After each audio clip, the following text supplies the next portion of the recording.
Now, designer Carrie Mudford shows us a large kitchen sheeted for clients with some specific practical requirements. In a kosher kitchen, everything needs to be divided between meat and dairy. In this kitchen, we've divided everything directly down the middle of the island. That entire side is meat, and this entire side is dairy. Carrie, even though it's spacious in here, it still feels welcoming. Yes, Patrick, that's something that we try to create with the window coverings, doing some nice, long, soft draperies with some really pretty warm patterns on it. On this window, we used the same fabric and did a decorative window blind. Now, how would you reach it up there? Well, you can't. So our solution was to put in a motorized window blind that opens and closes with a remote control. Something very interesting I'd like to show you. Okay. Under the desk here, and this is just a small kitchen desk where someone would use their phone, pay their bills, whatnot. But we had a problem with all of the wires and cables and outlets. Look at that. So this panel conceals all of that messy stuff behind the desk, and you just lift it up and it's gone. Another design dilemma was to kind of separate the kitchen breakfast area from the family room. So we created this large archway, which helped us out with the storage issue. So we have extra pantry space inside of these cabinets. On that side, we've used it as a broom closet, mops, things like that. And it also created a really interesting architectural detail with the wide archway. Another gorgeous house.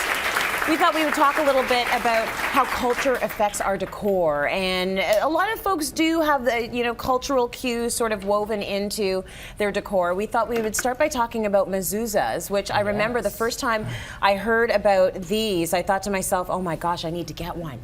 They sound very important because they're protecting the house, right? Exactly. So this is a mezuzah. Well, a mezuzah is actually a piece of parchment with a prayer on it. And these are mezuzah covers that you'll see. And you'll see that many Jewish houses have them on the front door. Some houses have them on every door inside the house. Okay. Some don't have any. But you can get fun ones, like crafty ones that kids make out of clay, silver ones. And they just protect the house. My mother thought it was just good luck. But what happened was ours, the screw came out and was upside down for about 5 years. It didn't matter. I know. We said, Mom, we think you should put that right side up. She said, listen, I've had good luck for 5 years. Don't touch it. But they can be quite pretty. There's some really decorative ones in glass and silver. Yes. And it just shows your faith and it protects the house. And so many more different options is a really good point than there used to be. Nice housewarming gifts for people, too. They go on a diagonal on the right side of the door when you come in. Okay. But they're quite pretty. They are. Big thank you to William Ashley for those ones there. Let's talk a little bit about some feng shui. Some feng shui. A little bit about we're going to talk about. Which is really the Chinese culture's belief that you can bring good fortune to your house with how you position things. It's a complicated process. I believe that. There are a lot of things that are logical when you really start to look at it and decipher it, and a lot of things that make sense. But we can't get into all the details. But I'm just going to tell you the things that resonate with me and that are easy to do. One thing is that there's a lot of symbolism. So birds are really symbolic in feng shui. They talk about inspiration and sort of a sense of calm. That's all a lot of what it's about, is a sense of calm. Yeah. So I brought in some beautiful bird wallpaper. That's an easy way to bring that into your house. Something that has a kind of bird motif. We have just tip that up for us and we can give them and we have an image of it in action as well, if you want to see that too.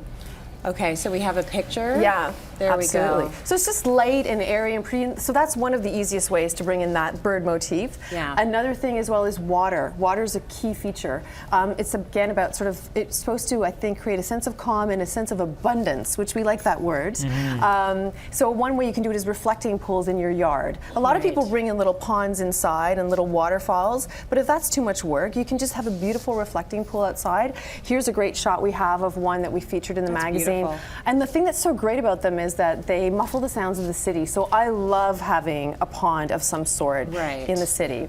The other thing is crystals. And we've brought in a few examples of easy ways to bring in crystals. Crystals are like all powerful. They sort of are about beautiful. They would be really nice on my hand if we could just pet Some kind of a And ring. this is a raw one, Yeah. which is gorgeous? incredible. You're Beautiful. supposed to keep them by your phone to sort of ward off high tension conversations. So we all need loads of Attach your crystals. BlackBerry to I should hang this around my neck. Yes, we all should. But these bookends are kind of a great example. These are really actually hot right now, these bookends, where you see beautiful Yeah. details if you look in there, very natural and organic.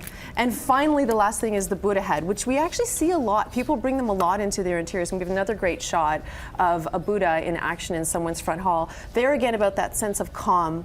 And Right. so a great space to put it is actually at your front door when you walk in to welcome you. And the thing you need to know is to not put it on the ground. It has to be elevated and kind of look out over things and treated with reverence. know. Yes. So we can use all the luck we can get. Get the Buddha, Yeah, the the Buddha, mezuzah, yeah. everything. Just stick it in there. put 'em up. Can't hurt. Jackie, what have you brought? Okay, well, we do have some European clients that tend to like, depending on their lifestyle, if they're entertaining a lot, often prefer to have a second kitchen. So in this particular client that we had, we were able to carve out some space just off of the kitchen, because the premise for this particular client was she didn't like having all of the dishes being seen while she was entertaining. So other options are to perhaps put a kitchen in the lower level as well. And that, again, completely keeps it out of sight and makes the kitchen look pristine and lovely when you're entertaining. Very nice. And I do know so many families that'll have a kitchen on the lower floor and a kitchen on the upper floor, and the kitchen on the lower floor is the one we use for everyday use. And then you've got the lovely show kitchen for what? Yeah, it's perfect. I would just like two houses. So Yeah, one that I there's actually that live in, and one that When you're people come and entertaining. visit me in. Yes, You and need it's a just party house. pristine. I need a party house. That's what I need. All right, let's go to break. We've got more coming.